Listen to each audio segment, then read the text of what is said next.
है। भरत जी भजन कर रहे थे जंगल में अकेले, कुटिया बना करके, फल पत्ते खा करके, लेकिन एक गर्भवती हिरणी जल पी रही थी, उसने लगाई छलांग। उसी समय सूर्य अर्घ दे रहे थे, भरत जी छलांग लगाई तो उसके पेट से शावक गिर गया, उस पार निकल गई, हिरणी मर गई, लेकिन वो शावक जो बच्चा था हिरणी का, वो जल में बहने लगा। श्री भरत जी देखे शावक बह रहा, मर जाएगा, तैर के गए, उस बच्चे को ले आए, हिरण के छौने को ला करके आश्रम में रख लिया, हरी हरी घास चुगाने लगे। ये कैसे तैसे जी जाए, इसका जीवन बच जाए। किसी जीव के जीवन की रक्षा करना ये पुण्य का काम, अच्छी बात था। पर भरत जी लाए उस जीव को, उस हिरण को। अब हिरण को ये सोचने लगे भरत जी कि इसका तो मेरे अलावा कोई है ही नहीं। यही जीवन की सबसे बड़ी गलती है। प्रत्येक जीव के रक्षक तो ठाकुर जी हैं। जिनके माँ बाप मर जाते हैं तो क्या उनका कल्याण, वो आगे विकास नहीं करते? उनको भी कोई ना कोई पाल पोस करके ऊपर शादी कर देते और फिर वो उनका भी जीवन बन जाता है।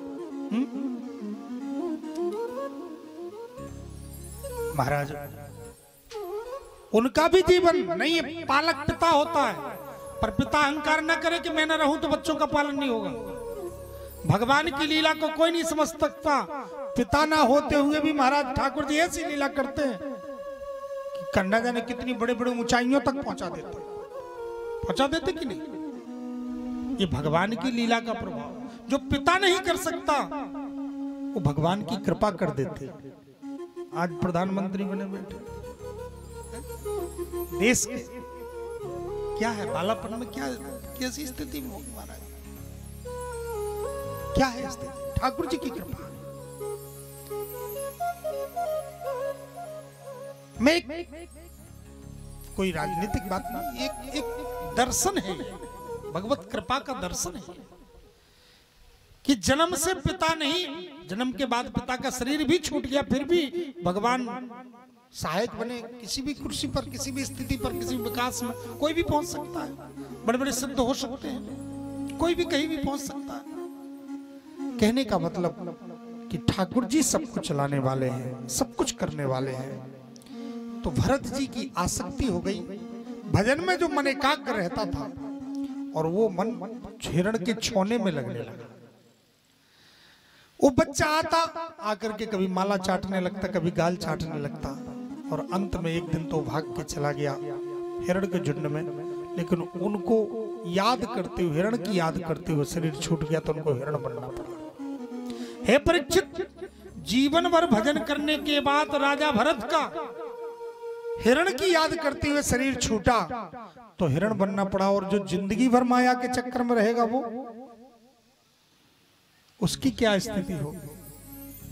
इसलिए परीक्षित, अंते मति सागत, अंत में जिसकी याद आती है वही बनना पड़ता है। हाँ, भजन कभी निरर्थक नहीं जाता। याद है उनको कि मेरा पतन हो गया है। हिरण में भी वो अपने शरीर को छोड़ दिए, कुछ खाए पिए नहीं, शरीर छूट गया। और फिर इसके बाद ब्राह्मण बने। तो ब्राह्मण के रूप में भी भरत जी महाराज, पिताजी यज्ञों पर भी संस्कार करवाए, तो गायत्री मंत्र भी याद नहीं किए। सोचे अभी गायत्री मंत्र याद करा रहे हैं, जानते सब कुछ थे, लेकिन सोचे याद करा रहे हैं और फिर बाद में किताब पढ़वाएंगे, फिर बाद में और जितनी परीक्षा पास होती जाए उतनी मोटी मोटी किताब आती जाती है ना। संसार ऐसे ही तो बढ़ता जाता है। जैसे ही आप आगे बढ़ते जाओ, जवाबदारी जितनी लेते जाओ उतनी और बड़ी बड़ी जवाबदारी आई। सोचता पहली क्लास पास, हाँ पास हो गए, लेकिन अब दूसरी आ गई। 10वीं पास हो गए तो 11वीं आ गई, 12वीं पास हो गए तो BA आ गई। कहीं पास हुए तो फिर और आगे, जितना बढ़ते जाओगे उतनी कठिन मार्ग जीवन में, संसार में चुनौतियां आती जाएंगी। सोचते थे पहले अब 1 साल पढ़ लिया, फुर्सत हो जाएंगे, परीक्षा हो जाएगी, टेंशन मुक्त हो जाएंगे। फिर से किताबें आई तो फिर से टेंशन आ गई। अब नौकरी की टेंशन आ गई, पढ़ के फुर्सत हो गई, नौकरी नहीं लगी। नौकरी भी लग गई तो पत्नी की अब विवाह हो जाए, पति पत्नी के गृहस्थी बस जाए तो उसकी, अब पर विवाह भी हो गया तो लड़के बच्चों की टेंशन हो गई। अब ये सामने आ गए, लड़के बच्चे भी हो गए तो अब उनकी पढ़ने लिखने की टेंशन, शहर में जाए कहाँ कैसे पढ़ाएं, उनको कुमारगी ना हो जाए, संस्कार ना खराब हो जाए, उनकी टेंशन से जैसे तैसे आगे बढ़े। तब उनके विवाह की टेंशन, विवाह भी हो गया बच्चों का, बहू गड़बड़ निकल गई तो टेंशन, बहू भी ठीक है नाती नहीं हो रहा तो टेंशन, नाती भी है अगर नाती बीमार पड़ गया बुखार आ गया तो टेंशन है। जहां देखो वहीं अशांति, वही क्रम चलता रहा। नाती भी पढ़ लिख गया, फिर अब उसकी नौकरी की टेंशन, लड़का तो ठीक है नाती की नौकरी नहीं लग रही। अब पहले 20 साल पहले भी यही टेंशन थी जो आज है, लेकिन पहले लड़के वाली थी, अब नाती की टेंशन हो। फिर नाती भी पढ़ लिख के नौकरी लग गई, अब पंती हो गया, आहा बड़ी खुशी बरहों के बाद, लेकिन पंती बीमार पड़ गया तो टेंशन। अब फिर उसी को पढ़ाने में लगे, पंती तो हमारे बगैर रहता ही नहीं।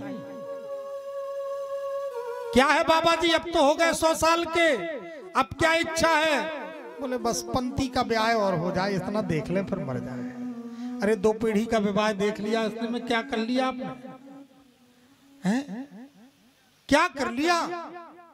ये जीवन का क्रम तो चलता रहेगा, कोई बूढ़ा कोई जवान कोई बालक, और आगे की पीढ़ी आती जाएगी, क्रम चलता रहेगा। दादा परदादा चले गए हैं, हम भी चले जाएंगे। बस ये जीवन केवल इसलिए नहीं कि इसको देख ले, उसको वो तो आएगा, देखे ना देखे, पर वास्तव में जीवन किस लिए है? जीवन खुद को संभालने के लिए है, जीवन कल्याण के लिए। भरत जी ने इस कारण से अपने जीवन को बिल्कुल संतुलित कर लिया, व्यवहार जगत से शून्य कर लिया। किसी व्यवहार के चक्कर में पड़ूंगा तो उतना ही प्रपंच बढ़ता जाएगा। तो भागवत जी कहती भैया बालापन से तो कोई बात नहीं, हम अबोध थे, लेकिन अगर कहीं बुढ़ापा आ जाए और कहीं स्थिति ऐसी बन जाए तो धीरे धीरे हम व्यवहारों को कम करते हुए और बस हम अपने परिवार को, आत्म परिवार को बढ़ाएं। क्या माता रामो मत पिता रामचंद्र, स्वामी रामो मत सखा रामचंद्र, सर्वस्व में रामचंद्रो दयालु,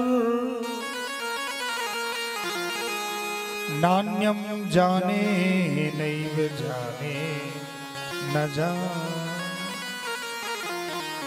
नान्यम जाने नैव जाने न जाने।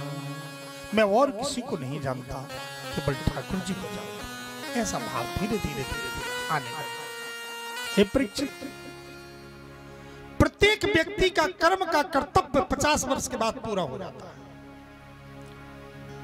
गृहस्थ का कर्तव्य तभी तक है जब तक उसने अपने बेटे और बेटी का विवाह नहीं कर दिया, और उसकी गृहस्थी बस गई तो उसका कर्तव्य पूरा हो गया।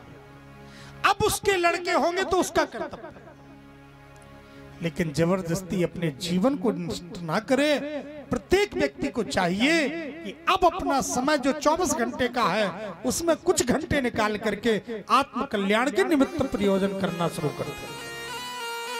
हे परीक्षित, आत्म कल्याण का चिंतन करें। कैसे होगा? गुरुजनों से पूछे, आसन को जीते, साधन को करें। धीरे धीरे धीरे सत्संग करते करते उसका मन पवित्र हो जाएगा। अभी मन नहीं लगता, चिंता ना करे। मन का स्वभाव है, जब 50 साल से भोग भोग में और अनेक अनेक संसार प्रपंच में चलता रहा मन, तो एक दिन में भजन में नहीं लगेगा, लेकिन धीरे धीरे धीरे धीरे धीरे धीरे शनै शनै लगने लगेगा। और जिस दिन उसको भजन अच्छा लगने लगे, समझ लो उसका कल्याण हो गया। जिस दिन रुचि होने लगे, चटपटाहट होने लगे, जिस दिन ये लगने लगे,